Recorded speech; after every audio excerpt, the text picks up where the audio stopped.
Yes, I'm still alive. Sorry this has taken so long.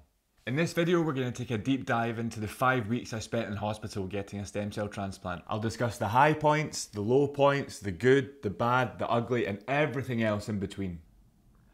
Well, I said I was going to keep it real with you, so this is about as real as it gets. Let me take you through the last couple of weeks, which have probably been the hardest couple of weeks that I've ever had to endure.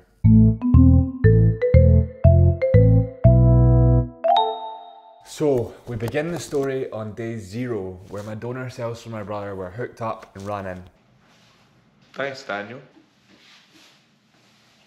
Everything seemed fine at first, but little did I know that things were going to go off the charts real quick. For those of you that are not aware, I received a haploidentical stem cell transplant. Now, I've had an autologous stem cell transplant in the past, so I kind of figured that I knew exactly what to expect. This was not the case. You see, with only haplo-matched cells, the automatic reaction of my body is to see those cells as alien. It's like having a systemic infection, like a virus or a bacterial infection, all throughout your body. The only real way they can deal with it is just to let it run. You just need to sit and bear it for a couple of days before they can give you chemotherapy to stop it. Well, I'll tell you about it. So, I received the new cells from my brother and my body was not having a good time. Every single one of the classic side effects of systemic infection were in play. We're talking fever, debilitating tiredness, nausea, diarrhea, all topped off with being physically sick. It was rough. It's the consistent nature of the side effects.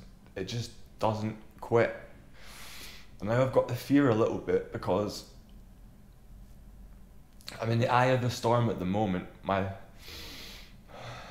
cell count is around 0 and it's now time to start cleaving T cells, which requires some really strong cyclophosphamide, which I believe is chemotherapy they found from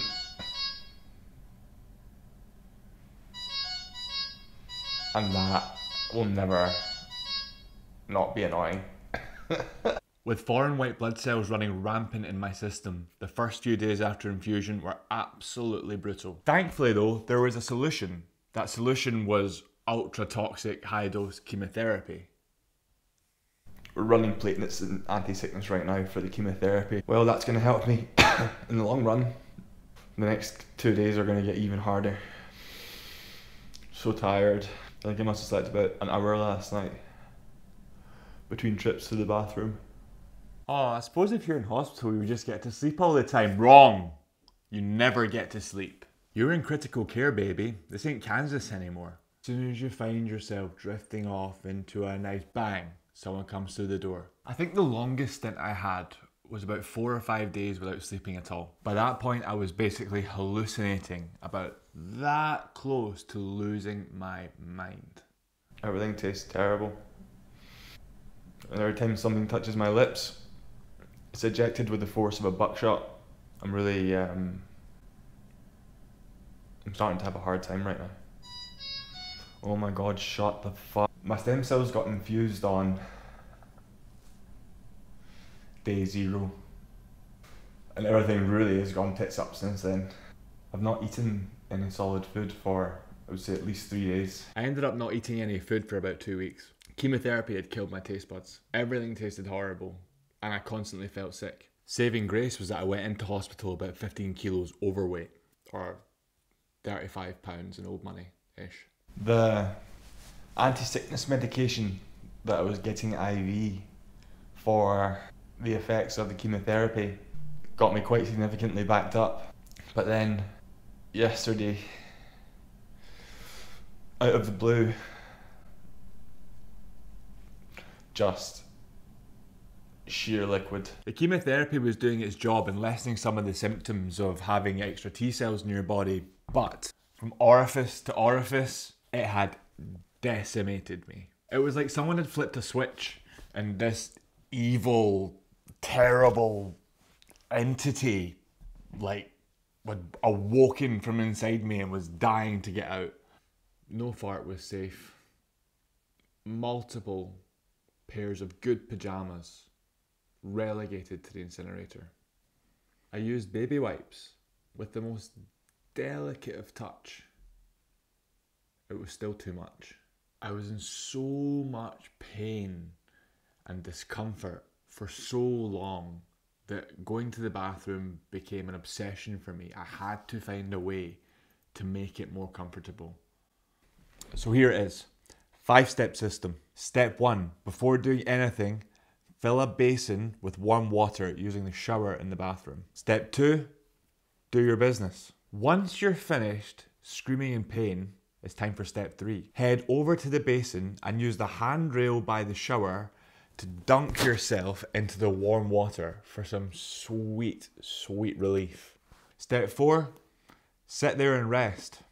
You're gonna be tired at this point. Sitting on that bathroom floor with my bum dunked into a basin of water, I felt like I was on holiday with my ass dipped in that basin. Step 5, pull yourself out, give a quick shake off, dry with a towel. Very, very lightly. Now, because amongst all of this, obviously you're still having a stem cell transplant, so you've basically got no energy. So what I would then do is take a few minutes to rest on the bathroom floor because I'd literally be out of breath. Once I found the energy, back on my feet, wash my hands, into bed and relax. The whole affair usually took somewhere between 10 and 20 minutes per time. And that sounds like a lot, but it did result in, I would say, at least a 50% decrease in pain, which in my book is a result. And this part's a little bit embarrassing, but sometimes I did not have the energy to make it quick enough to the bathroom. And so for about a week or so in hospital, I had to don an adult nappy. I just didn't have the budget to keep replacing pajama bottoms. So now I'm afraid to actually eat or drink anything because of the consequences it has on me gastrointestinally. Having done everything so far with this transplant, I actually forgot that my hair was gonna fall out. And I've just woken up, and you might remember a video a while ago I said that having it longer, it's quite harrowing when you wake up and your pillow's covered in hair.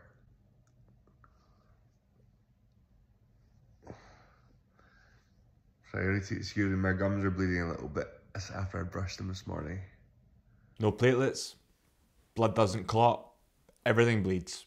Welcome to the party, nobody's having fun. Oh, my mouth's all. It's not great. But that will heal. Anyway, look at my pillow. Not ideal really, but I actually can't see the back where it's fallen out. The top looks like it's okay still. Oh well. 2,000 years later. About 4 weeks in. At the moment, neutrophil counts at 2.5, which is very good. White cell counts at over 3, so again, it's very good. But for a reason unbeknownst to myself, I keep striking really high temperatures, sort of 38, 39 degrees Celsius, which is it makes me shake. Makes it hard to think clearly, and just makes me very weak. So I just thought I'd show you what it looks like live. Perfect timing from the pumps. Okay, it's now the 13th of March. Same thing as the last few days. Whenever I get anything infused, temperature, sores, get rigors, shivers, feel really sick. This time we think that it's the line that's causing it, and my gut feeling says that it is as well. I agree. So I think hopefully tomorrow we're gonna get the line taken out and replaced either with cannulas or a PICC line in the interim period, because this has been like what, 4 or 5 nights in a row of this, and it's although it's not as like intense as the first couple of weeks, the consistency of the unwellness again is just absolutely driving me to insanity. So hopefully wait this line out and that will sort everything out, and then we'll be on the road to recovery. Tomorrow. My line has been removed, which is a massive step forward, but obviously I still need a method of getting fluids and blood and everything else that I need. So I actually had a new line installed called a PICC line, which is this one. I'm like the bloody bionic man with all these tubes. So we're hoping that once the Hickman line came out, well, I was hoping that once the Hickman line came out that the temperatures would stop immediately and I just somehow magically become fine again, but it's not happened because I've just spiked again for like day 6 in a row, so that's annoying, but we'll see what tomorrow brings. 1 day later. Excuse my lip, it's just bleeding because I bit it like an idiot, like I keep doing. We thought that getting the line out and swapping it with a PICC line would hopefully put an end to these temperature spikes, but cyclosporins come in and a reaction just the same as I would have with the Hickman line. Temperature 38.1 and rising. This is brittle, man. And this is the better bit. Fuck. Look how many pills I have to take every morning. Well as the afternoon and in the evening, but this is just the morning ones. 20 of them.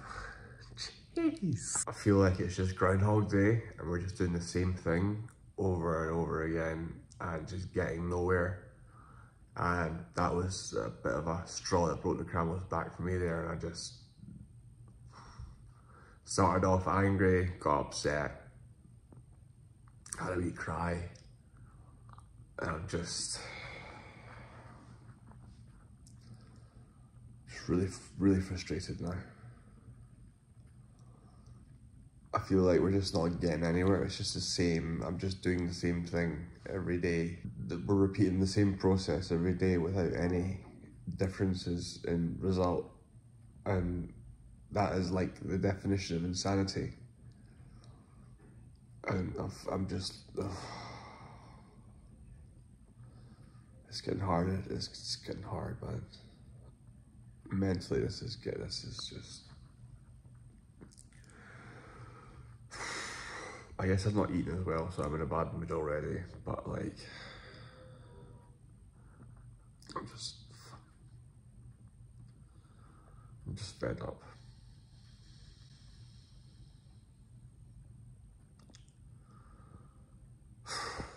It's now the 17th of March and things are starting to get better. Temperatures are starting to balance out a little bit, but nothing ever goes straight forward. I got a CT scan this morning and the cannula wasn't in properly, so as you can see, my left arm is now ballooned. I can maybe see if I can do a comparison. This is what a normal arm looks like. That's what I've got to work with right here. You couldn't write it, but it's okay, at least everything else is getting better.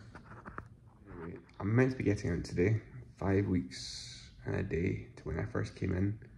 And nurses were like, oh, you're not so excited today, you're gonna get out and all that. And I was like, no, not really, because I'm not actually gonna get excited until we start actually doing anything and moving. And wouldn't you know it, that was at about 9:30 this morning. And it was 3:15 in the afternoon. And apparently the pharmacy still don't have my pills ready. So I've not called anyone to come pick me up, and everything is just as it was. And I'm lucky that I never got overexcited, because otherwise I'd be sitting here in all my gear going,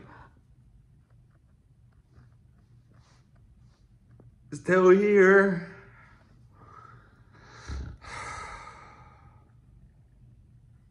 Cynicism is not me, but I hate being right. Watching that makes me cringe so much. But that's the reality. When you've not eaten for such a long time, everything was just negative. I was angry, unhappy, just not myself. And that's what happens to you. It speaks for itself. One eternity later. Everything's unpacked and people are taking it down the stairs and it's time to leave this room. I expect to be excited, but I'm more nervous than anything else at the moment. So...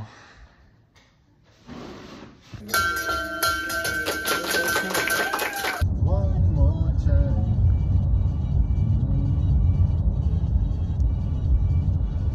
Coming out of that hospital after 5 weeks, after being so accustomed to being in there, I was actually afraid to come back out into the world, I suppose. I thought that having done my treatment in hospital, that was it, and that part of the journey was complete. But in reality, the journey has been much longer than I could have ever anticipated. And even from now, there's still a good while to go. So I think in my next video, I'll discuss the trials and tribulations of coming home, the longer lasting side effects, and how I've dealt with isolation for the past, I don't know, how long has it been now? Like a year? Oh my god, it's been a year. I hope you found that video relatable, interesting, useful, and until next time, as always, thank you so much for watching.